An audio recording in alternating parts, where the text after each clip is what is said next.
When I passed away during the third year of the zombie apocalypse, life became brutally challenging. Resources were tight and supplies were hard to come by. My fiance, Ethan, and my closest buddy, Mia, betrayed me by pushing me into a swarm of zombies, all just for a busted can of food. Out of nowhere, I snapped back to life. I glanced at my phone, and it revealed we were a month away from the zombie outbreak. Living solo, my parents had left me a spacious villa in the suburbs, although I typically stayed in the university dorms. On the day the zombies went berserk, Ethan and Mia were at my villa. Naturally, I was a hoarder with a touch of OCD.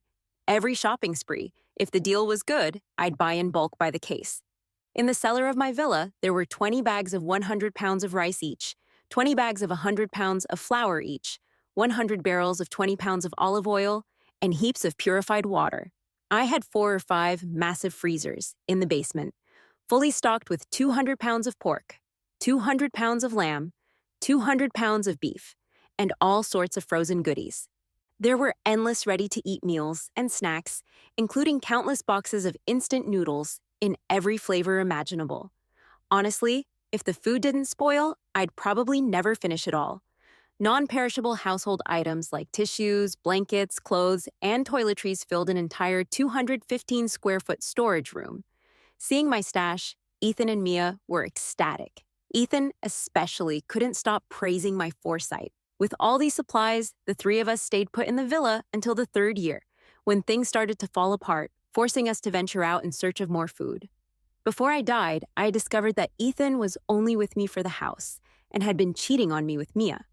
After resurrecting, to avoid any complications, I immediately got fake IDs and a critical illness notice to take a break from school. Seeing me on the verge of death, the teacher came to help me with my leave of absence, almost tearing up and nearly bowing right there. Not really needed, though. Once the leave was sorted, I blocked everyone's contact. Following the typical campus legend, rumors of my death would probably spread within 3 days. Perfect. Just let me fade away like a fart. Given a second chance, I didn't want any ties with anyone. Leaving school, I pulled out all the savings my parents left me and quickly hired workers to fortify my villa. The perimeter was raised by 2 meters and fenced with barbed wire, topped with live wires and sharp spikes. The main gate's security grills were triple reinforced. No ordinary saw could cut through them. I even had workers dig a deep trench around the villa so zombies would fall in if they approached. The interior needed reinforcement too. The basement was metal-plated to make it airtight. I added solar panels to the roof and dragged 2 generators from nearby factories to handle future power outages. The villa's garden was cleared for farming, and I bought seeds and planting books. After the apocalypse, water became incredibly scarce. I used every spare room for water storage. What used to be Ethan and Mia's rooms were now storage spaces. After completing basic remodeling, it was time for massive shopping sprees. I liquidated everything and maxed out loans. Thanks to payday loans, I managed to gather a cool $500,000. Conveniently, the largest shopping festival launched 3 days after my rebirth. During those 3 days, while the workers fortified the villa, I shopped around the clock. Rice, flour, oil, spices, toiletries, emergency meds, fast food, snacks, anything I could think of went into my cart. I grabbed every discount voucher, missing none, determined to get the most bang for my buck. Soon the festival kicked off at midnight. Using my 20 years of single-life quick hands, I sped through checkout, snagging plenty of freebies and hitting jackpots thanks to the hefty amount I spent. Thanks to the shopping fest, I grabbed nearly $1 million worth of supplies with just $400,000. Satisfied beyond belief, I finally crashed. The days after were swamped with delivery arrivals. I meticulously sorted every package into each storage room of the villa. To fit more stuff, I stripped away packaging whenever possible, and I didn't toss those boxes. I stacked them in the open yard. Cardboards have tons of uses, from sleeping mats to kindling. During the house revamp and while waiting for deliveries, I scoured flea markets, grabbing things that seemed useless to others. Fishing lines, fire starters, matches, climbing ropes, drones, camo gear, pro jackets, hiking boots. New ones cost a fortune, but some secondhand ones were practically brand new and dirt cheap. I didn't care if they were new or used as long as they worked. With the remodel complete, I ventured out. I needed to buy some stuff that wasn't available online, like weapons, though I'd already bought baseball bats and kitchen knives. I worried that frequent purchases might alert online patrol units. I didn't want to waste precious time dealing with cops or explaining why I was stocking up so much. In my country, getting weapons wasn't easy. I put in a lot of effort, squeezing into back alleys. Finally, I stumbled upon a black market. Weapons were pricey, and the 100 grand I had wouldn't buy much. Plus, the black market boss made me uneasy. He was ruggedly handsome, exuding masculinity, and his mere gaze made my legs shaky. I hurriedly bought 2 guns and 5 rounds of ammo, along with 2 knives, ready to leave. But just as I was about to go, he said, "Wait, give her 2 more grenades." Holding 2 grenades confused, I saw the man with a cigarette suddenly smirk. "Little girl, what do you need these for?" I just lowered my head and stayed silent. He asked again, "Do you know how to use them?" I whispered, "I've seen others use them." He chuckled. "All right." I was thrilled to get the weapons, but when I returned to the villa, I saw someone I really didn't want to see. Ethan and Mia were at my villa's door, and I saw him trying to pry it open with a crowbar. I nearly exploded with anger. That door cost me $100,000 to install. The zombies hadn't even arrived yet, but if they dared to break in, I'd shoot them on the spot. Having a gun made me feel so much more confident. Catching them red-handed trying to break in, they were awkward for a moment, but then Ethan urgently accused me. "Sarah, I heard from the advisor that you've got terminal brain cancer. Why didn't you tell me?" Mia added, "Yeah, Sarah, I heard from the advisor that you've got terminal brain cancer." "Why didn't you tell me?" Mia repeated. "Yeah, Sarah, why did you block Ethan and me? Do you know how worried we were?" They acted all high and mighty, as if they had some moral high ground. Aren't I supposed to have brain cancer? If it wasn't for cancer messing up my brain, how could I have taken care of these 2 betrayers for 3 years in my past life? They were so anxious now. Do they really think I can't see the excitement in their eyes? I didn't have any heirs, so if I died, they thought they could take over my villa. Too bad for them, the apocalypse was less than a week away, and I was racing against time. I had no time for them and went to get inside. Then I heard Ethan's strange voice behind me. "Sarah, why did you set up your house like this?" My heart skipped a beat, maybe to avoid getting hacked up if I couldn't pay back loan sharks. A cold voice whispered in my ear, making my heart nearly stop. It was that crime boss, Marcus. "It's that little girl, indeed, borrowed our money, then vanished." A younger guy beside him pointed at me and shouted, "Sarah, debtor number 001, borrowed $50K from cash loot. Interests 10%. Today's the due date." Not bad, little girl, using my money to buy weapons from me. "Pay up, Marcus." Cigarette dangling. Waved the ledger, demanding payment. I'd swear I never borrowed such a ruthless loan. But I suspected he was bluffing, so I stayed quiet. With the zombie outbreak just days away, I was only missing the livestock ordered and the water filtration system. I calculated, feeling a bit down. Funds were tight. I didn't even have $500, let alone $5,000. I pulled out a grenade. "Hey, man, will this work?" He glanced at the grenade. "Using what I gave you as payment?" "Sarah, you got guts." I shrugged modestly. "Not bad. Who else did you borrow from?" "Can't recall." He chuckled again. "You're something else." In the end, he got no money from me. Surprisingly, he left me 2 big cans of red paint, saying it was too heavy to bother taking. His sidekick whispered that these were their go-to tools for collecting debts. They'd never seen a place like my fortress-style villa. It didn't even need their paint to look any worse. I glanced at my postmodern English-style digs and scoffed, like him, like they'd understand. I happily loaded the paint onto a cart and brought it inside. That stuff's gold. The smell can mask our scent from zombies. A lucky break. The crime boss showed up again to collect, but this time he came alone. He arrived as I was digging trenches in front of the villa. Standing against the light, his expression was unreadable, while I was a dusty mess in the trench. Seeing he had no intention of burying me alive, I continued laying fishing lines and making ropes in the trench, determined that no zombie would get past. He watched for a bit, then left. What a peculiar guy. With 3 days left until the zombie outbreak, I was in the final stretch of prep. All my chickens, ducks, and piglets were in their pens, and the fish, shrimp, and crabs were in the backyard ponds I'd dug. My custom water filtration and distillation system were up and running to secure my water supply post-apocalypse. Due to the sheer volume of online orders, there were some return issues, so I had to get some refunds.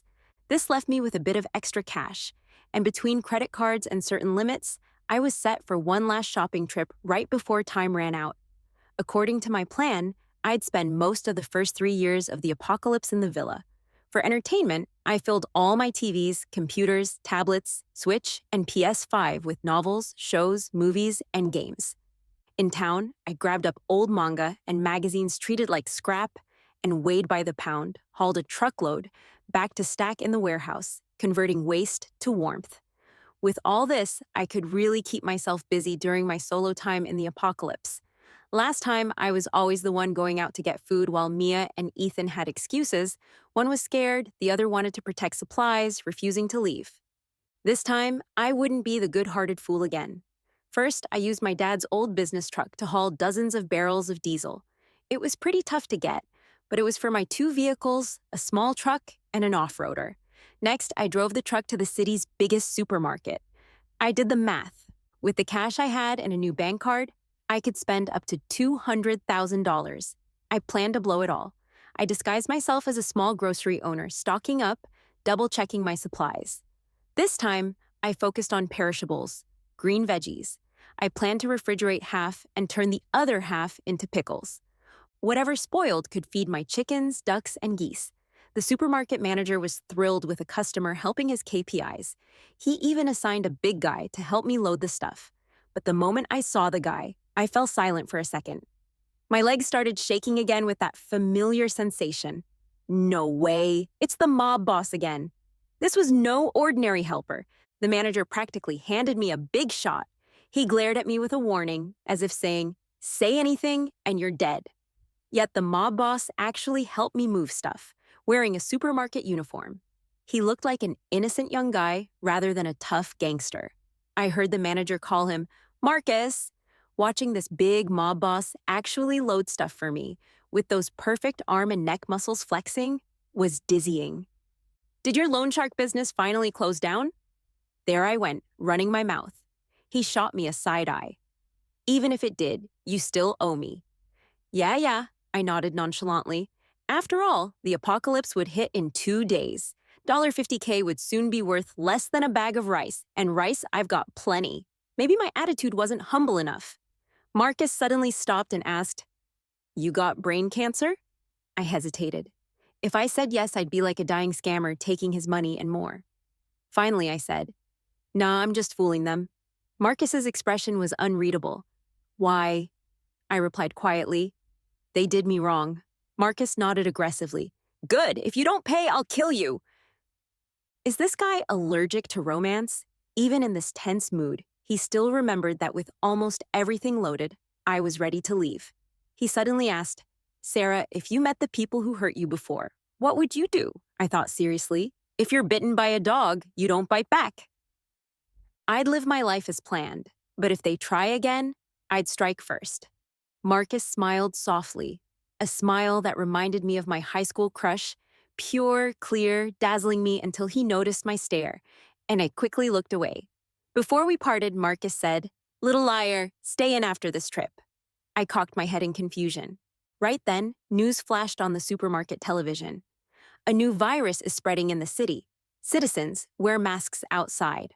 Avoid crowded places. I turned sharply to Marcus. He looked back with an unreadable expression, mouthing silently, "Leave." Panicked, I rushed home, thinking I had everything planned perfectly. But I forgot one thing. The apocalypse might not be instant. In dense university towns and city centers, there were probably early signs. Back home, I fired up my generator, activated high voltage around the villa, and pulled in the wooden planks over the trench.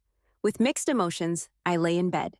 I dreamed of Marcus, his mysterious gaze flashing through my mind over and over. I didn't sleep well that night. With 2 days until the zombie outbreak, I dared not go out. I started noting my final yields and planned out a 10-year survival strategy with my current supplies. Only disciplined and frugal resource use could keep me alive in an apocalypse. I'd always kept a journal, so it wasn't too hard for me. Most food would spoil in a year or two. Freezing slows this. Thank goodness for preservatives. Things like instant noodles, canned goods, and compressed biscuits would last years. But after 5 years, livestock and fish farming had to become my main food sources. Luckily, I helped my grandma with chickens and ducks as a kid and harvested crops like wheat and corn. With limited space, the villa garden couldn't fit a greenhouse. So I crafted a simple one myself. After recording everything, I headed to the kitchen to pickle the mountain of veggies I bought yesterday. Seeing the kitchen packed with vegetables, Marcus's image popped into my head. I shook it off. Stop it, Sarah. This might be the last time you ever see him. In a world where life was so cheap, everyone barely hung on to survive. I just wanted to lay low in my villa. And Marcus, since the first time I saw him, I knew he was destined to expand his territory. We were from two completely different worlds. I stored the pickled veggies in the villa's cellar. After a day of hard work, I treated myself generously. Even though I hoarded a ton of supplies, I just couldn't resist a little indulgence. For dinner, I had braised prawns and rib soup. They tasted amazing. Even though it had been 3 years since the apocalypse with no place to use my skills, I hadn't lost my touch. Those apocalyptic experiences made me cherish food a lot. I finished up 2 bowls of rice, along with all the dishes. After dinner, I started binge-watching a show. Looking at the incomplete show under my fingers, I felt a bit bummed. If they don't release early access, this show's gonna get buried. There's such a big difference between the male and female leads' identities. Are they ever gonna end up together? Dang it, dying to know. Just when the plot was heating up, there was a bunch of shouting outside the door. Sarah, open up! Sarah, something happened. Let us in quick. It was Ethan and Mia. My face dropped immediately, filled with annoyance. When I stepped out of the room, I took the gun I got from Marcus. I had made the whole villa completely secure, standing in front of the door with only a wall separating us. Hearing me unlock the door, Ethan and Mia got super excited. They yelled, Sarah, open up! I stayed silent. Mia said, Sarah, there are zombies in the university town, just like in the movies. We barely escaped. Let us in first. Ethan added, yeah? Sarah, it's too dangerous for a girl to live alone in the suburbs. Let us in. I'll protect you. Ha. I couldn't help but let out a sarcastic laugh. Protect me? How shameless can you get to even say that? Their yelling got even more intense after hearing my voice. Ethan's voice came from the other side of the door. Sarah, why won't you let us in? How can you just watch us die? Did you find out something? And why did your villa suddenly turn into this? Through the thick door, I could hear the gloom and resentment in his tone. Marcus's question flashed in my mind. Before, I was worried about being watched by the cops. But now, I thought it was time. The door I ordered had 3 layers. The outermost was a stainless steel security gate. The second was an electrified wire mesh. And the innermost was the actual door. I suddenly opened the door, catching Ethan and Mia off guard with their scheming looks still on their faces. They had a lot of wounds from my traps, to which I was quite pleased. When they saw me, they froze for a moment, immediately switching to flattering smiles. I smiled back, then raised the gun in my hand. Bang! I didn't even pull the trigger, just made a sound, and Ethan and Mia were terrified. Ethan even screamed and hid behind Mia. Seeing how cowardly they were, I suddenly lost interest. Am I really gonna kill these scums and taint my hands? I decided to make peace with myself. Guess I'll be the saint. Ignoring their horrified faces, I closed the door and walked away. That night, I slept exceptionally well, though half asleep. I might have heard some noise during the night, but when I checked the next day, there was nothing there. Today was the day when the zombie outbreak truly went global, like last time. I sat in front of the TV all day, watching one channel after another. Some switched to news broadcasts, others to static. The world changed in the blink of an eye. That evening, I tried to continue the show I was watching yesterday, but sure enough, there were no new episodes. At that moment, I felt both a sense of relief and a tinge of regret. My life of solitary survival had officially begun in this place. My villa was pretty isolated. In my last life, zombies rarely showed up here. Now, with my preparations, I hadn't even seen a single zombie yet. Still, sometimes passing cars made my nerves suddenly tense up. In the apocalypse, twisted human nature could be scarier than zombies. I realized the batch of chickens and ducks I bought before had some issues. Seeing 4 or 5 chicks and ducklings not growing much while eating the same amount, I fell silent. Maybe I should eat them. After all, eating without growing wasn't great.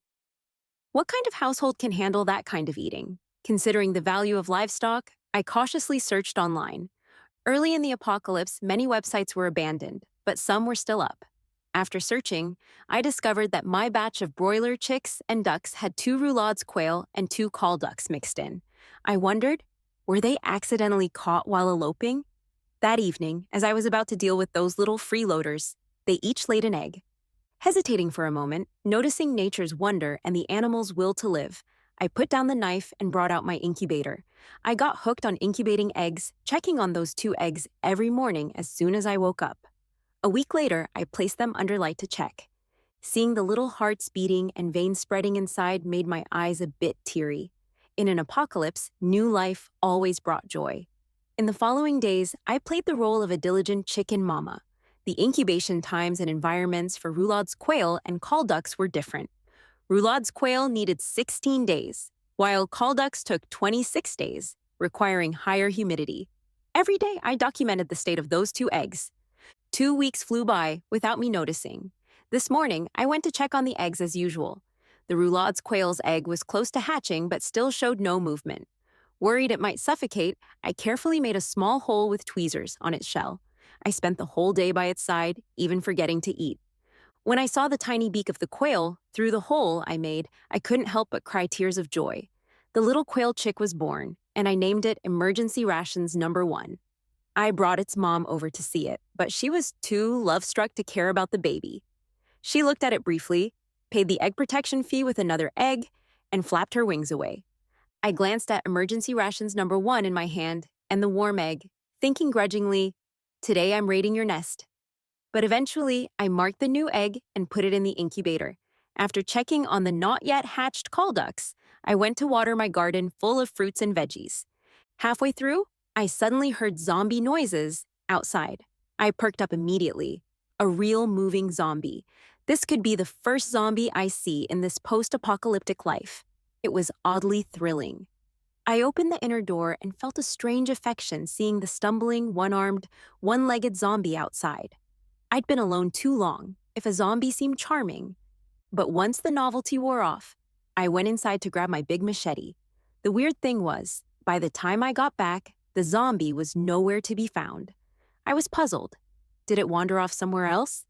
I looked around cautiously, but didn't see that familiar figure again, leaving me disappointed as I put the machete away. Though tempted, I clearly preferred this laid-back life. The quail chick grew fast and could walk and eat on its own in less than a week. She was a girl, and she loved to run around the house, leaving little poops as her mark. So tiny, so cute, but really a handful. When the call ducks hatched, their hatching was much tougher than the quail. Luckily, I had some experience by now, and despite the anxiety, I successfully got myself a big son with 0 blood relation, not even the same species.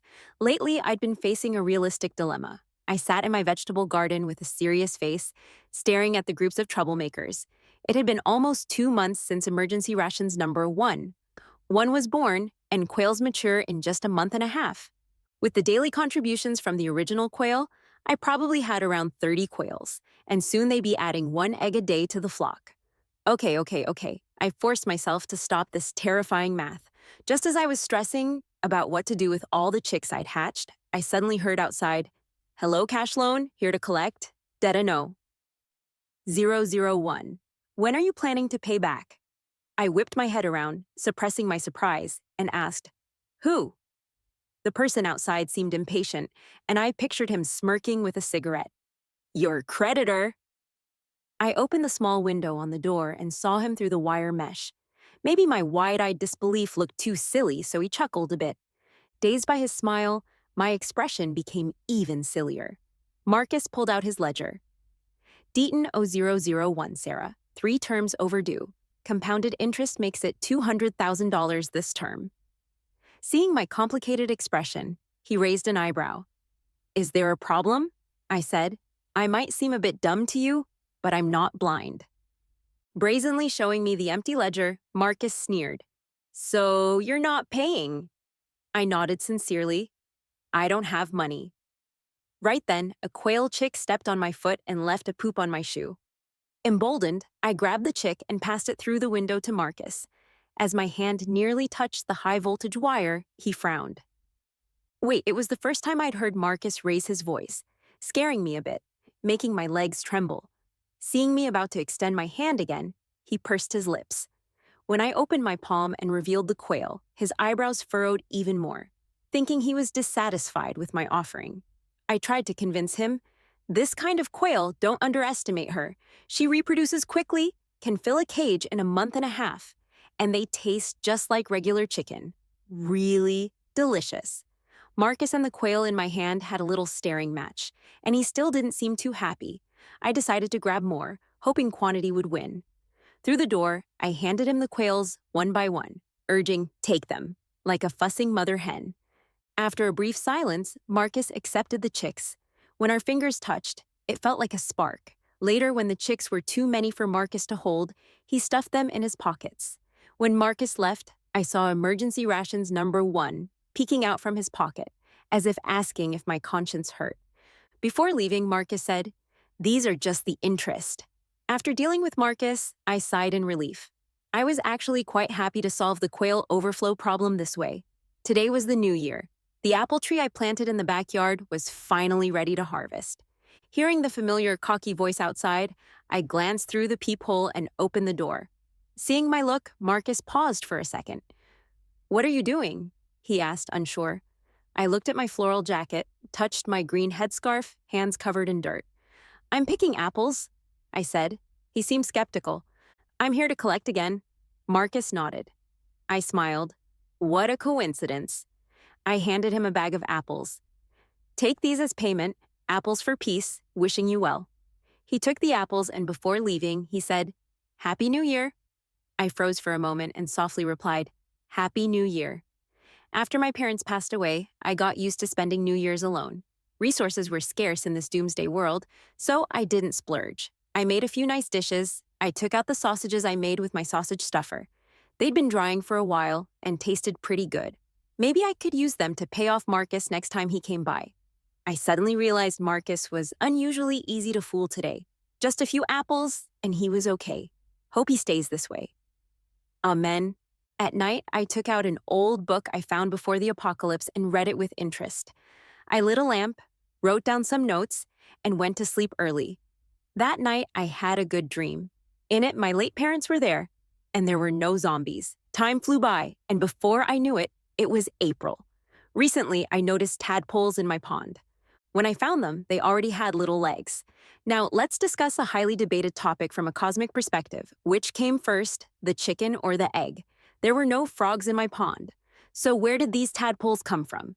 Worried they'd get eaten by fish, I set up a separate area for them. I was happily waiting for my tadpoles to grow into bullfrogs, and then maybe into some spicy bullfrog stew, until Marcus showed up again. When I mentioned I might have bullfrogs next time, he paused a second, then looked at me with a peculiar expression. "Sarah, you know tadpoles in March and April turn into toads." I was shocked and slowly widened my eyes. Angry, I slammed the door shut, blocking out Marcus's obnoxious laughter, and refused to pay him this time. If I can't enjoy bullfrogs, neither can you. Nobody wins. I checked with the only site that still worked, and sure enough, early spring tadpoles were toads. Frogs only appeared in May. In winter, toads dug into the mud to hibernate. Some must have gotten into my pond at the start of the apocalypse. Frustrated, I had to scoop all the tadpoles out. Even though toads were good for crops, they looked too dreadful for me. Just as I was pondering how to dispose of them, I heard a voice outside. "Just gather them up for me. Consider it a discount for the interest you owe." It was Marcus. He hadn't left yet. When I handed him the bag, I curiously asked, "What are you going to do with these tadpoles?" He grinned. "Raise them to eat swan meat." He always looked good, and when he smiled, even better. I suddenly found myself looking forward to his next visit. Recently, I'd noticed more zombies around. It was odd. In my past life, they didn't show up in such numbers before the 3rd year. If they were showing up more here in the middle of nowhere, I wondered what it was like in the cities. I used binoculars to scout the area, made sure everything was clear, and armed with my machete, I swiftly took out the zombies near my villa. This wasn't hard for me. After my parents passed, I took up kickboxing. Not to brag, but in our community, at 52 kilograms, I was pretty unbeatable. When Marcus arrived, he caught me chopping the last zombie like cutting vegetables, lobbing off half its brain. The head hit the ground and oddly bounced a couple of times, spilling brain matter everywhere. Both Marcus and I found our eyes glued to it, nodding slightly in sync with each bounce. Noticing Marcus's gaze, I gave an embarrassed smile as the machete in my hand dripped some unknown liquid. The air felt a bit awkward, yet comical.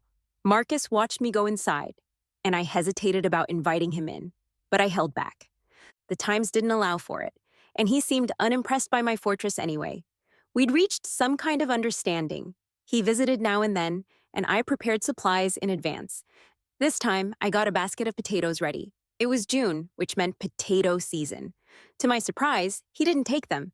I stared at him in disbelief, wondering if he'd gone crazy. "This is the apocalypse!" And him turning down potatoes? What kind of wild ego boost did he get? But all he said was, "Sarah, don't venture out anymore. Leave the zombies, they'll be dealt with." I blinked in confusion. Someone's handling it, like the property management will bring in a forklift for them. Marcus gave me a look that made me feel like a lost cause. As he left, his words left me uneasily anxious. I felt restless, suddenly frustrated that I didn't say anything to him as he left. Back at the villa, I wandered through each room, counting my supplies over and over, like it was the only way to feel somewhat secure. Days passed, and Marcus's visits grew more sporadic. Sometimes I had to replace the supplies I prepared. The weight risked them rotting. 3 months went by, and he never showed. I returned to my original solitary life, no longer worrying about supplies. My crops and veggies steadily matured, finally yielding a surplus. I felt like an energetic squirrel, stashing these surplus foods for the coming second winter of the apocalypse. Living alone was incredibly lonely, and despite the scarce resources, I adopted a pet. It was a cool duck, the first one I hatched, named Milo. Every morning, Milo pecked me awake by the bed. His little beady eyes looked just like yours when reminding me about deadlines. The call ducks didn't eat much. Once they were adults, they ate 3 meals a day. Besides their special duck feed, I also tossed in some wilted veggie scraps for them. Milo wasn't picky. He was basically a trash can. I was pretty happy about how well he understood the situation. Right before winter officially hit, Marcus showed up again. At that time, I was busy gathering radishes, staring at each big, juicy radish. My mind was already picturing all the dishes and pickles I'd make. Even before he made a sound at the door, it was like I had some sixth sense, and I rushed to open it. When I saw Marcus, he looked thinner and darker, with an intense aura and the smell of blood clinging to him. He seemed exhausted. I cautiously asked, "Are you here to collect debts?" He shook his head. "I just came to see you." In that moment, my heart felt like it was going to leap out of my chest. When he saw my eyes widen, he gave a faint half smile. Just when he was about to turn and leave, I blurted, "Marcus, do you want to come in for a bit?" He glanced back at me, frowning. "Sarah, haven't you learned your lesson?" His sudden stern tone stung a bit and made me feel upset. Marcus left, and I had a feeling this time he wasn't coming back. Winter arrived again. In winter, there weren't many leafy greens to eat. Cabbage, spinach, and radishes were among the few that could handle the cold. The piglets I bought before the apocalypse grew up and had 2 litters. Once they started breeding, it got a bit out of control, and my garden became crowded. The smell was overwhelming, constantly buzzing in my head. Eventually, with limited space in mind, I decided the pigs had to go. Slaughtering a pig on my own wasn't easy. I'd fattened the boar myself, and after tying it up, I had to step on its head. With a swift cut, I ended its life. I divided the whole pig into parts, washed and stored them separately. It wasn't an easy task. A boar around a year old weighed between 400 and 500 kilos. Forget the meat. The organs alone were over 50 pounds. They smelled strong enough to make even zombies shake their heads. It took me 2 full days to process the entire pig. When everything was done, I realized I'd instinctively set aside a portion. Looking at the 50 pounds of meat and organs I'd saved separately, I paused for a moment. Then, I placed them in a separate spot in the freezer. As the new year approached, I picked a perfect-looking cut of meat to make barbecue. I used the rest of the good meat to make dumplings. I made the dough and rolled the wrappers myself, each dumpling looking like a little treasure, tempting and cute. During New Year, you couldn't miss out on fried goodies. I loved fried eggplant, lotus root, and little crispy pork pieces. I took out the eggplants I'd grown that summer from the freezer. I was a bit reluctant when it came to the lotus root. Plants like lotus root were too challenging for me to grow, reducing bit by bit with each bite. After all the prep was done, looking back at the preparations, I realized I'd done a bit more compared to last year. As the zombies roared outside the villa, the new year quietly came upon us. Even while alone in the villa, I could sense that this world's zombie outbreak seemed worse than before. I didn't know what was happening outside, but I hoped the zombie hordes wouldn't threaten my villa. Besides hoping, there was nothing else I could do. This new year felt void of any joy due to the turmoil around. I ended up eating the New Year's Eve dinner alone, cleaning up the leftovers. Like last year, I opened a new book, but by the time night fell, it was still on the first page. Suddenly, a familiar rumbling noise came from outside, causing me to drop the book and run out with overdue joy. But just as I stepped outside, I stopped in my tracks. I furrowed my brows, turned back to grab binoculars, and looked out to see someone who wasn't Marcus. I immediately activated the villa's high-voltage electric gate to save energy. I hadn't turned on the lights, so I watched the person from the shadows with my binoculars. The person seemed familiar. He was the guy who helped Marcus collect debts before, the same guy who had struggled to unload those 2 buckets of red paint. When he got out of the car, I loaded my gun. Surprisingly, after getting out, instead of approaching the villa, he raised his hands high.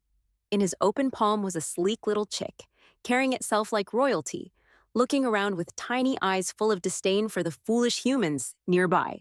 Considering there might not be another person in this world who'd raise such peculiar things as quails in the apocalypse, I opened the door. Facing each other through the high-voltage wire fence, the guy looked at me with a sheepish smile. He said his name was Enzo, a trusted aide of Marcus. Then he showed me a token Marcus had sent, a quail, an apple, a tomato, and a toad. Turns out Marcus really did manage to raise those tadpoles. After the show, he carefully placed the items back like treasures. I wondered why Marcus had sent Enzo, but Enzo's next move left me stunned. He took out the familiar ledger without words, the one always in Marcus's hand, and tore it into shreds in front of me, almost like severing the already thin connection between Marcus and me. Then he looked at me seriously and said, in Marcus's words, "Debtor 001, Sarah, your debts are all cleared. From now on, no ties." Without acknowledging my shocked expression, he turned to leave. Seeing him go, I forgot about the high voltage and tried to chase. Enzo turned back, startled. "Slow down." I was puzzled at how he knew the layout of my house. So last time, when I tried to hand something to Marcus, he reacted the same way. Suddenly, my mind was racing with a million thoughts. I asked, "Where's Marcus?" Enzo pursed his lips, looking heartbroken. "Marcus, he's gone." I was silent for a couple of seconds, my tone a bit complicated. "Do you think I'm dumb?" He seemed to mumble, "Not dumb, just clueless." I replied, saying each word slowly. "I don't believe you." Enzo clenched his teeth.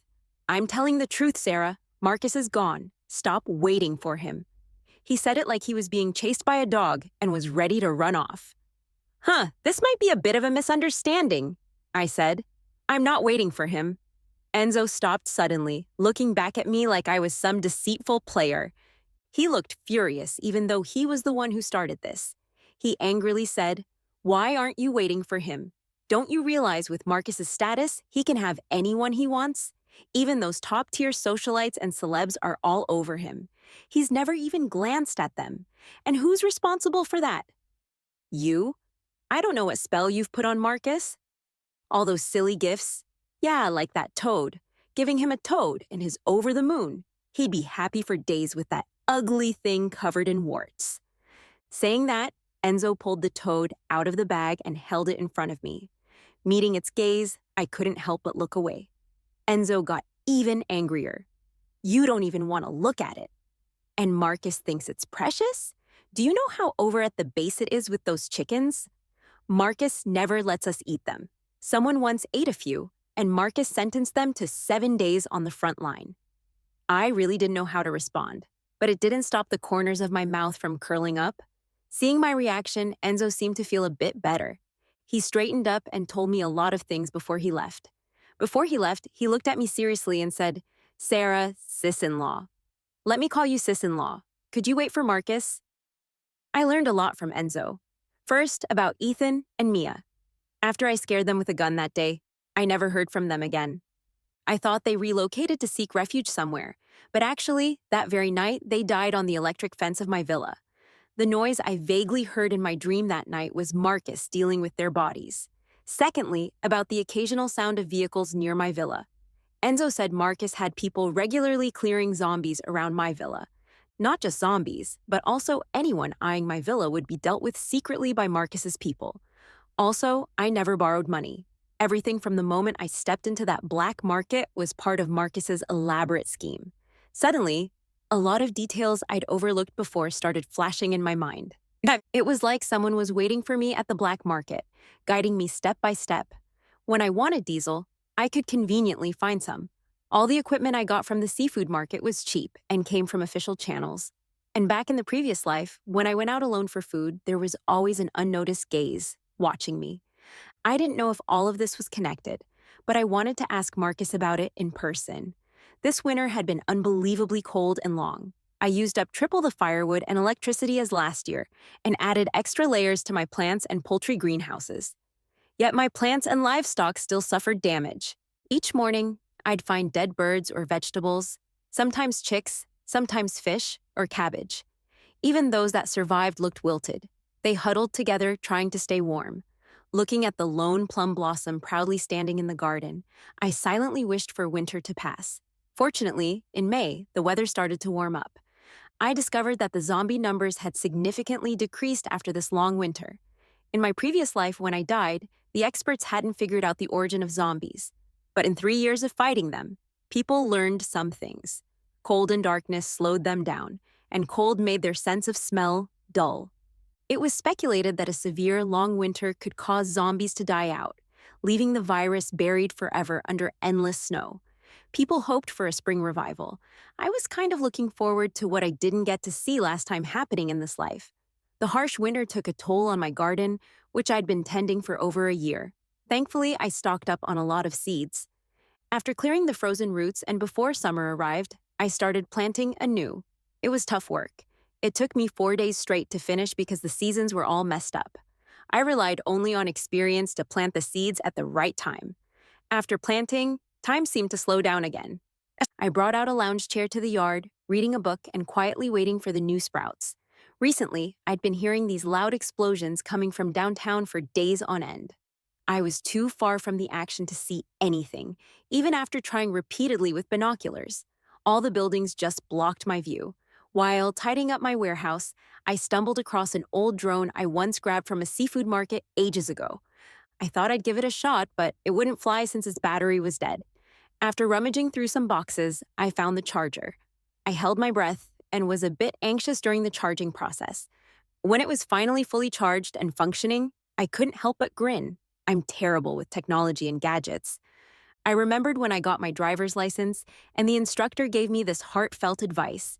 "Sarah, once you get that license, lock it away in a safe. For the sake of humanity, never take it out." When I first got the drone off the ground, it was all shaky, wobbly, and unsure. It did a few spins, jumps, dives, and loops, even managing to clip the head off an unsuspecting zombie before it finally flew straight. The drone's max range was about 7 kilometers, which still wasn't enough to get to the city center from my villa. But through the drone's camera, I discovered that the loud explosions were humans fighting off zombies. Wherever the drone could reach, zombies were almost all gone. The real action was right at the city center, where the most zombies were holed up. This victory seemed to be waving at humanity. Retrieving the drone, I was so excited that I couldn't calm down for ages. Then, one morning a week later, a loud commotion from downtown woke me up. If I could hear it all the way at my place, imagine the scene at the city center. I had a strong hunch that this apocalypse was over. Well, at least in my city, it was over. In that instant, my eyes welled up. Along with the relief, I felt a weird sense of confusion. I spent the whole day alone in my garden, lost in thoughts that even Milo, my usually carefree pet, picked up on. He came over curiously to nudge me with his nose. I pushed him away and said very seriously, "Don't bother me." Seeing me so serious, Milo jumped into my lap, basking in the sun with me. As we soaked up the rays, I started to get sleepy.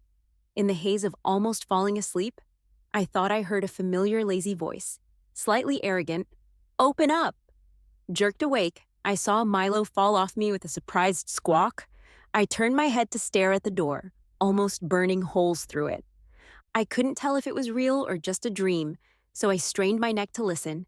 But this time, there was nothing. I chuckled to myself, thinking, "Sarah, you're acting like some forlorn damsel." Marcus was right. I didn't love Ethan. I only entertained his advances because the loneliness was overwhelming, craving that familial warmth. I knew he was messing around with Mia. I wasn't mad. I was almost relieved that I had a reason to reject his advances. Not sure why I slipped into this gloomy mood, even beneath my thick haze. Milo seemed bewildered. He squawked, as if to say, "Sarah, are you expecting your duck son to open the door for you?" I jumped to my feet and flung the door open. Seeing who stood outside, separated by the wire mesh, I stayed silent. Seeing my stubborn face, Marcus laughed. "Sarah, wow. Haven't seen you for a bit, and you've packed on some pounds. What kind of remark is that, Marcus?" "Eating well is a blessing. Besides, fairy business is none of your concern." Marcus looked thinner, almost disappearing into himself. His hair was longer, and his stubble looked rough. Even from a distance, I could smell the smoke on him. He must have been part of the downtown raid, maybe returning straight from the front line. Is he here to share the victory news with me? After watching him for a bit, I couldn't hold back. "Marcus, how'd you manage to look so grungy?" He gave me this questioning look, like he was wondering why I had to open my big mouth. We stood there, awkward as ever, and I couldn't help but wiggle my toes. "All right, I'm off," he said. Suddenly I got mad. "Marcus, do you like me?" He hesitated, and before he could answer, I just went for it. "Whether you like me or not, I'm saying it now. I like you." He seemed stunned, maybe amused by my sudden outburst. It was the first time I truly understood the joy he felt watching me in a daze. After a beat, he came to and chuckled. "Sarah, shouldn't a guy say that kind of thing first? No one left in this world seems to matter to me anymore." I told him, "When a fairy wants something, she gets it." I kicked open the gate, and maybe deterred by my intensity, he stepped aside. Staring at him face to face, I said, "You're staying with me today." Then I grabbed his hand to pull him inside. He let me pull him a couple of steps forward, but just before we stepped through the door, he suddenly took my wrist in his hand. Surprised, I turned to look at him. He looked at me all serious and asked, "Sarah, I'm a grown woman. Do you know what your words mean to me?" I shot back, "Of course I know. Marcus, you walked the first 99 steps. Are you going to chicken out on the last one? Weren't you the one who made the first move?" Hearing that, Marcus cracked a mischievous grin. In an instant, he flipped the script and pulled me by the hand, leading me into the house with urgency. Inside, surrounded by the warmth of my place, we both seemed to come back to reality. Just standing there felt awkward. I tried to play it cool, saying, "There's hot water I filled up this morning. Why don't you grab a shower? I'll find my dad's old razor for you. Oh, and maybe get a haircut. Your hair's falling into your eyes." Marcus nodded, letting me fuss over him. Knowing my haircutting skills were iffy, I just gave him a buzz cut. In the mirror, I saw him sitting as I stood, his eyes never leaving me. His intense stare made my hand shaky as I touched his hair. I didn't have many men's clothes, so I picked a simple white t-shirt and some sweatpants for him. "You shower first. I'll whip up some food." I grabbed a fish and some shrimp from the pond, got some veggies from storage, and some pork from last night. I whipped up sweet and sour fish, boiled shrimp, tomato scrambled eggs, and cabbage rolls. I also caught 2 quails and made a pot of chicken soup. Halfway through, Marcus was already done showering. Out of the corner of my eye, I saw him in the clothes I gave him, standing by the kitchen door, with arms crossed, head tilted, legs crossed, just watching me. I accidentally added an extra spoonful of salt. The rice cooked as I ladled out the soup, took out the boiled shrimp, and prepped the dipping sauce. In the bowl, I mixed green onion, garlic, 2 spoons of soy sauce, 1 spoon of steamed fish soy sauce, half a spoon of rice vinegar, and half a spoon of sesame oil. then poured hot oil over it and added chili peppers and green onions, stirring it well. I quietly said, "Dinner's ready." Marcus naturally came over, taking the dishes I had prepared. As I brought out 2 bowls of rice, he was there, waiting for me, looking like he'd finally found a piece of normal life. After dinner, Marcus told me a story. He said there was once a guy who grew up in the slums, working as a lackey and eventually becoming a small boss in the black market. Then, the apocalypse hit. He and the market boss set up a base. Life inside was chaos. People were alive but barely living. It was a place filled with violence, trade, and transactions. With life cheaper than dirt, women sold themselves for a loaf of bread, men sold their families, and friends betrayed each other for survival. It was suffocating. When things got heavy, this small boss would take a smoke break in the empty zones nearby while out gathering supplies. One day, this boss noticed a girl. She was always out alone, collecting stuff, moving fast with wary eyes. What was worth mentioning was her terrible driving. The boss often got anxious watching her. Eventually, he found out she lived with another guy and girl. She seemed like their caretaker, but while she was out, the other two were fooling around in the villa. The boss realized his interest in her went beyond just curiosity. In this chaotic world, a lowly guy like him didn't deserve romance. He caught feelings but pulled back. One day he was out for supplies, and his right eye was twitching all day. He had a bad feeling, thinking maybe it was his time. After all, you play with fire, you get burned. He was prepared, but then he saw that girl being pushed into a zombie horde, and he just lost it. The gun meant for zombies turned on those 2 backstabbers. And in a blink, the zombies swallowed him. Later I asked him, "Marcus, why didn't you come for me from the start?" He said, "Sarah, you need a country to have a home. In this life, I wanted to give you a home.